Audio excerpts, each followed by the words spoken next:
Hello guys, welcome to Indian affairs. I hope कि आपका आज का दिन शानदार हो और आपके लाइफ में जो भी गोल्स और टारगेट्स हैं उनको अचीव करने के लिए आप प्रॉपर तरीके से मेहनत और हार्डवर्क करते हो।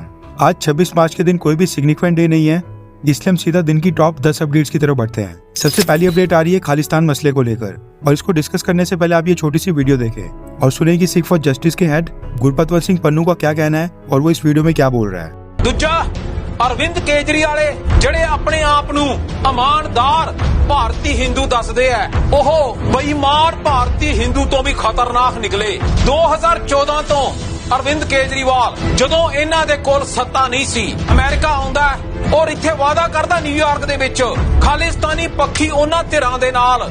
ਅਸੀਂ ਉਦੋਂ ਵੀ ਰੋਕਿਆ ਸੀ ਉਹਨਾਂ ਧਿਰਾਂ ਨੂੰ, ਪਰ ਇਹਨੇ ਵਾਅਦਾ ਕੀਤਾ ਕਿ ਪ੍ਰੋਫੈਸਰ ਦਵਿੰਦਰਪਾਲ ਸਿੰਘ ਭੁੱਲਰ 5 ਘੰਟੇ ਦੇ ਵਿੱਚ ਛੱਡ ਦਿੱਤਾ ਜਾਏਗਾ ਜਦੋਂ ਇਹਨਾਂ ਦੀ ਸਰਕਾਰ ਬਣੀ। ਅੱਜ 9ਵਾਂ ਸਾਲ ਹੈ ਇਹਨਾਂ ਦੀ ਸਰਕਾਰ ਬਣੀ ਨੂੰ, ਪਰ ਪ੍ਰੋਫੈਸਰ ਦਵਿੰਦਰਪਾਲ ਸਿੰਘ ਭੁੱਲਰ ਤਾਂ ਕੀ ਛੱਡਣਾ ਸੀ। ਬਾਕੀ ਸਿੰਘ ਜਿਹੜੇ ਅੱਜ ਖਾਲਿਸਤਾਨ ਦੀ ਗੱਲ ਕਰਦੇ ਆ, ਉਹ ਪੰਜਾਬ ਦੇ ਵਿੱਚ ਇਸ ਭੰਡਮਾਨ ਜਿਹੜਾ ਪਹਿਲੋਂ ਬਾਦਲ ਮਨਪ੍ਰੀਤ ਦਾ ਦਲਾਲ ਰਿਹਾ 2012 ਦੇ ਵਿੱਚ ਲੱਖਾਂ ਡਾਲਰ ਲੈ ਗਿਆ, ਔਰ ਉਸ ਤੋਂ ਬਾਅਦ 2014 ਤੋਂ ਲੈ ਕੇ ਅੱਜ ਤਾਈਂ 16 ਮਿਲੀਅਨ ਡਾਲਰ ਖਾਲਿਸਤਾਨੀ ਪੱਖੀ ਧਿਰਾਂ ਨੇ ਦਿੱਤਾ। ਇਹ ਆਮ ਆਦਮੀ ਪਾਰਟੀ ਦੀ ਸਰਕਾਰਾਂ ਬਣਾਉਣ ਨੂੰ ਝੂਠੇ ਪੁਲਿਸ ਮੁਕਾਬਲੇ ਇਸ ਅਰਵਿੰਦ ਕੇਜਰੀਵਾਲ ਦੀ ਹਦਾਇਤਾਂ ਤੇ ਡਾਇਰੈਕਸ਼ਨ ਹੇਠ ਹੋ ਰਿਹਾ ਹੈ। ਜ਼ਿੰਮੇਵਾਰ ਹੈ ਇਹ ਭਗਵੰਤ ਭੰਡਮਾਨ ਦਲਾਲ ਤੇ ਅਰਵਿੰਦ ਕੇਜਰੀਵਾਲ ਸਿੱਖ ਪੰਥ ਤੇ ਪੰਜਾਬ ਦੇ ਖਿਲਾਫ ਭੁਗਤਣ ਵਾਲਾ। ਹੁਣ ਫੜਿਆ ਗਿਆ ਇੱਕ ਹਿੰਦੂ ਨੇ ਦੂਜਾ ਕੱਟੜਵਾਦੀ ਹਿੰਦੂ ਫੜ ਲਿਆ। ਹੁਣ ਪਿਆ ਇਹਨਾਂ ਦਾ ਆਪਸ ਦੇ ਵਿੱਚ ਪੇਚਾ, ਤੇ ਜਦੋਂ ਜੇਲ੍ਹ ਵਿੱਚ ਜਾਏਗਾ ਕੇਜਰੀਵਾਲ, ਯਾਦ ਰੱਖ ਤੇਰੇ ਹੋਣਗੇ ਟਾਕਰੇ ਖਾਲਿਸਤਾਨੀ ਪੱਖੀ ਸਿੱਖਾਂ ਨਾਲ। ਉੱਥੇ ਫਿਰ ਲਿਆ ਜਾਏਗਾ ਹਿਸਾਬ ਕਿਤਾਬ ਕਿ ਪ੍ਰੋਫੈਸਰ ਦਵਿੰਦਰਪਾਲ ਸਿੰਘ ਭੁੱਲਰ ਕਿਉਂ ਨਹੀਂ ਛੱਡਿਆ, ਕਿਉਂ ਖਾਲਿਸਤਾਨ ਰੈਫਰੈਂਡਮ ਦੇ ਸੰਘਰਸ਼ ਕਰਨ ਵਾਲਿਆਂ ਦੇ ਉੱਤੇ ਕੇਸ ਝੂਠੇ ਪਾਏ ਗਏ, ਕਿਉਂ ਭਾਈ ਅਮਰਤਪਾਲ ਸਿੰਘ ਹੋਰਾਂ ਤੇ NSA ਲਾ ਕੇ ਡਿਬੜੂਗੜ੍ਹ ਭੇਜਿਆ ਗਿਆ। ਹਰ ਇੱਕ ਚੀਜ਼ ਦਾ ਹਿਸਾਬ ਹੋਏਗਾ ਜੇਲ੍ਹਾਂ ਦੇ ਵਿੱਚ। 16 ਮਿਲੀਅਨ ਡਾਲਰ ਵੀ ਸਿੱਖ ਪੰਥ ਦਾ ਖਾਲਿਸਤਾਨੀ ਪੱਖੀ ਸਿੱਖਾਂ ਦਾ ਆਮ ਆਦਮੀ ਪਾਰਟੀ ਨੇ ਲਿਆ, ਉਸ ਦਾ ਵੀ ਹਿਸਾਬ ਕਿਤਾਬ ਹੋਏਗਾ। ਪੰਜਾਬ ਵਾਲਿਓ, ਨਾ ਭੰਡਮਾਨ, ਨਾ ਕੈਪਟਨ, ਨਾ ਬਾਦਲ ਕੇ ਤੇ ਨਾ ਕੋਈ ਹੋਰ ਧਿਰ, ਤੁਹਾਡਾ ਹੱਲ है खालिस्तान। पंजाब हल खालिस्तान। जिनको पंजाबी समझ नहीं आती उनकी जानकारी के लिए बता दूं कि खालिस्तान की मांग करने वाला पन्नू इस लेटेस्ट वीडियो में दिल्ली के चीफ मिनिस्टर अरविंद केजरीवाल को गालियां दे रहा है और बोल रहा है कि केजरीवाल बेईमान है और पंजाब का चीफ मिनिस्टर भगवंत सिंह मान दलाल है। दरअसल पन्नू इस वीडियो में दावा कर रहा है कि साल 2014 में अरविंद केजरीवाल ने अमेरिका के न्यूयॉर्क में आकर वहाँ पर खालिस्तानियों के साथ मीटिंग करके उनसे वादा किया था कि अगर इनकी दिल्ली में सरकार बनती है तो ये उनके साथी प्रोफेसर देवेंद्रपाल सिंह भुल्लर को 5 मिनट के अंदर ही जेल से रिहा कर देगा। Devendrapal Singh Bhullar 1993 Delhi bomb blast case का दोषी है, जिसमें 9 लोगों की जान गई थी और 33 बुरी तरह से घायल हुए थे। पन्नू का इस वीडियो में कहना है कि आज दिल्ली में 9 साल से इनकी सरकार है, लेकिन केजरीवाल ने देवेंद्रपाल सिंह भुल्लर को अभी तक रिहा नहीं किया है, जबकि खालिस्तानी संगठनों ने साल 2014 से 2022 के बीच आम आदमी पार्टी को टोटल $16.4 मिलियन यानी 133 करोड़ रुपीस की फंडिंग ऑलरेडी दे दी है। यानी कि अरविंद केजरीवाल और आम आदमी पार्टी पिछले काफी लंबे समय से खालिस्तानियों से फंडिंग उठा रही थी। फॉरेन कंट्रीज में खालिस्तान को लेकर रेफरेंडम करवाने वाले गुरपतवंत सिंह पन्नू ने इस वीडियो में ये भी बोला है कि ये 133 करोड़ रुपीस जो आम आदमी पार्टी को दिया गया है, ये सारा पैसा इलेक्शंस की फंडिंग में इस्तेमाल किया गया है। अब सोचिए कि केजरीवाल कितना गजब आदमी है, इसने खालिस्तानियों को भी चुना लगा लिया, दिल्ली की जनता को तो छोड़ ही दो।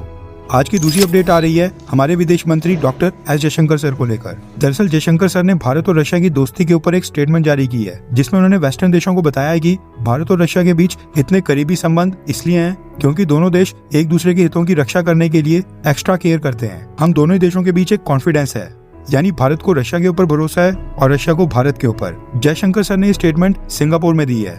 वैसे लिटरली भारत और रशिया की दोस्ती सबसे लंबी दोस्ती है, सोवियत यूनियन के समय से ही। थोड़े अप डाउन तो आए हैं, लेकिन आज भी दोनों देश काफी अच्छे रिलेशंस को एंजॉय कर रहे हैं। आज की तीसरी अपडेट है अरुणाचल प्रदेश को लेकर। दरअसल चाइना के विदेश मंत्रालय ने पिछले कल एक बार फिर से भारत के अरुणाचल प्रदेश को अपना हिस्सा बताया और कहा कि ये जंगनान रीजन है, यानी चाइना ने अरुणाचल प्रदेश का नाम रखा है जंगनान। इस महीने ये चौथी बार है जब चाइना भारत के अरुणाचल प्रदेश के ऊपर अपना अधिकार बता रहा है। एक बार चाइना की डिफेंस मिनिस्ट्री और इस बार तीसरी बार चाइना के विदेश मंत्रालय ने अरुणाचल प्रदेश को चाइना का हिस्सा बताते हुए भारत के ऊपर आरोप लगाया कि भारत ने साल 1987 में अरुणाचल प्रदेश के ऊपर इलीगली कब्जा करके इसको ऑक्युपाई कर लिया था। आज की चौथी अपडेट आ रही है कनाडा से।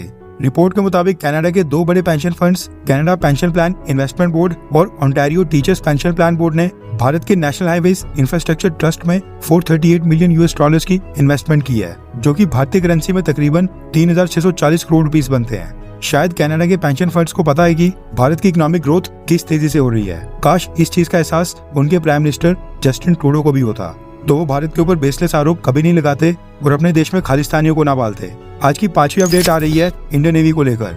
रिसेंटली बांग्लादेश के कार्गो शिप MV अब्दुल्ला को सोमाली पायरेट्स ने हाईजैक करके सोमालिया ले लिया था। अब इस शिप के ऊपर 23 बांग्लादेशी क्रू मेंबर्स हैं और सोमाली पायरेट्स इन 23 बांग्लादेशी क्रू मेंबर्स को रिलीज करने के लिए बांग्लादेश की सरकार से $5 मिलियन की मांग कर रहे हैं। भारत की करेंसी में तकरीबन 41 करोड़ 70 लाख रुपीस।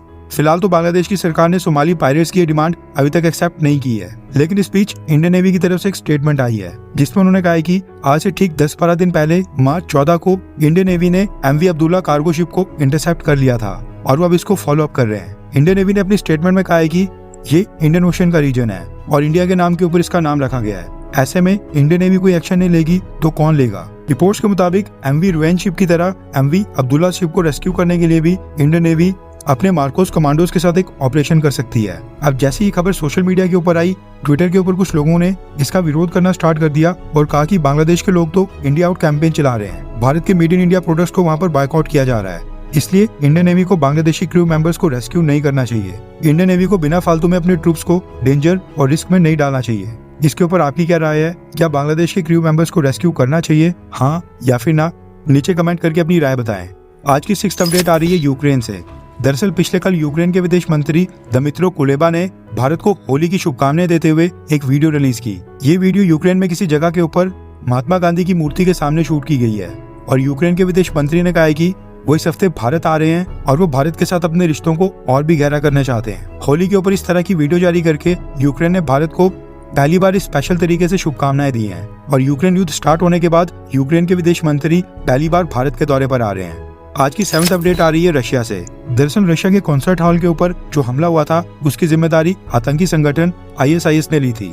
ISIS ने न सिर्फ आतंकियों के फोटो रिलीज किए थे बल्कि उनकी वीडियो भी रिलीज की थी, लेकिन पिछले कल रशिया ने ISIS के रोल से फिलहाल के लिए इनकार कर दिया है और रशिया का कहना है कि वो इन्वेस्टिगेशन कर रहे हैं, लेकिन उनको लगता है कि इस हमले के पीछे यूक्रेन का हाथ है और साथ में अमेरिका की इंटेलिजेंस एजेंसी CIA का भी रोल है। रशिया का कहना है कि ऐसा क्यों होता है कि ISIS हमेशा अमेरिका के दुश्मन देशों में ही हमले करता है। रशिया मानने को तैयार नहीं है कि ये जो उनके कॉन्सर्ट हॉल के ऊपर हमला हुआ था ये जिहाद और 72 उग्रों से संबंधित मामला है।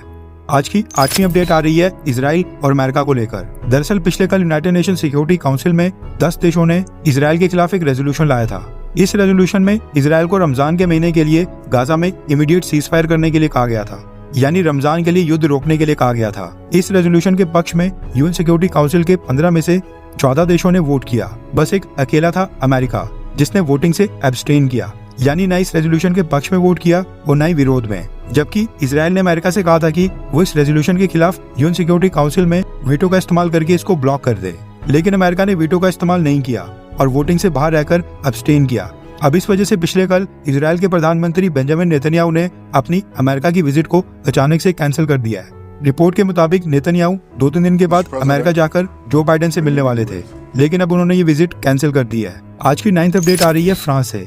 दरअसल रशिया में हमले के बाद अब पूरे का पूरा फ्रांस हाई अलर्ट के ऊपर आ गया है। फ्रांस को कुछ इनपुट्स मिले हैं कि रशिया की तरह के अटैक्स फ्रांस के अंदर भी हो सकते हैं, इसलिए उन्होंने पूरे देश को ही हाई अलर्ट के ऊपर कर दिया है। Recently French president Emmanuel Macron ने फ्रांस के अंदर कट्टरपंथी इस्लामिक ताकतों के ऊपर कार्रवाई की थी, हिजाब बैन किया था, जिसके चलते जिहादी संगठन फ्रांस को कई बार धमकी दे चुके हैं और फ्रांस के खिलाफ जिहाद छेड़ने की बात बोल चुके हैं। आई होप कि अब रशिया जैसा हमला फ्रांस के अंदर ना हो और वहां पर भी निर्दोष लोगों की जान ना जाए। आज की 10th अपडेट आ रही है पाकिस्तान से। दरअसल पिछले कल पाकिस्तान की सरकार ने अनाउंस किया है कि वो 10 लाख अफगान रिफ्यूजीज को अफगानिस्तान वापस भेजेंगे। सरकार ने पुलिस और डिस्ट्रिक्ट अथॉरिटीज को अफगान रिफ्यूजीज को आइडेंटिफाई और मार्क करने के आदेश दे दिए हैं। आपको याद दिला दूं कि पिछले साल भी पाकिस्तान ने जबरदस्ती लाखों अफगान रिफ्यूजीज को अफगानिस्तान वापस भेजा था और अब दोबारा पाकिस्तान की सरकार यही कर रही है। माना जा रहा है कि पाकिस्तान तालिबान को ब्लैकमेल करने की कोशिश कर रहा है ताकि तालिबान पाकिस्तान के ऊपर हमला करने वाले टीटीपी के ऊपर कार्रवाई करे, क्योंकि पाकिस्तान का कहना है कि टीटीपी के आतंकी